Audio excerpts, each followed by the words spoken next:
Bonjour à tous et bienvenue dans cette capsule biblique de Tout est possible avec Jésus. Cette capsule s'adresse aux chrétiens de toute dénomination.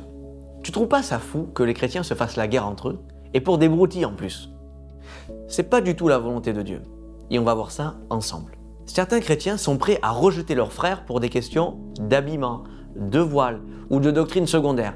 Et chacun pense détenir la meilleure interprétation des Écritures au détriment des autres. Sauf qu'en vérité, nous le savons que plus nous plongeons nos regards dans les profondeurs des Écritures et plus nous découvrons la grandeur du mystère de Dieu. Ce qui nous pousse non pas à nous enfler d'orgueil, mais plutôt à de l'humilité et à l'acceptation de l'autre, malgré nos opinions différentes. Et ne pas confondre la doctrine avec les pratiques et les traditions. Faut-il cependant tout accepter? Où est la limite?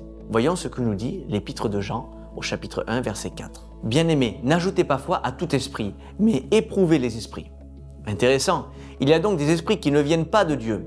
Voyons les conseils de l'apôtre pour le reconnaître. Il dit « Reconnaissez à ceci l'Esprit de Dieu, tout esprit qui confesse Jésus-Christ venu en chair est de Dieu. » Donc confesser Jésus, c'est reconnaître qu'il est le Sauveur du monde et qu'il est le Fils de Dieu. Si nous sommes d'accord sur ces deux points, alors tu es mon frère en Christ, peu importe nos divergences secondaires. Je crois sincèrement que ce qu'il manque à l'Église du XXIe siècle, c'est l'unité. Et je pense que la volonté initiale de Jésus était que tous puissent s'aimer et se supporter, même si on n'est pas d'accord parfois sur tous les points, quand il a dit cette phrase, écoutez bien, « afin qu'eux aussi soient un en nous, pour que le monde croie que tu m'as envoyé. » Voilà l'enjeu de l'unité des chrétiens. En se disputant entre eux, les chrétiens font perdre la crédibilité de l'Évangile.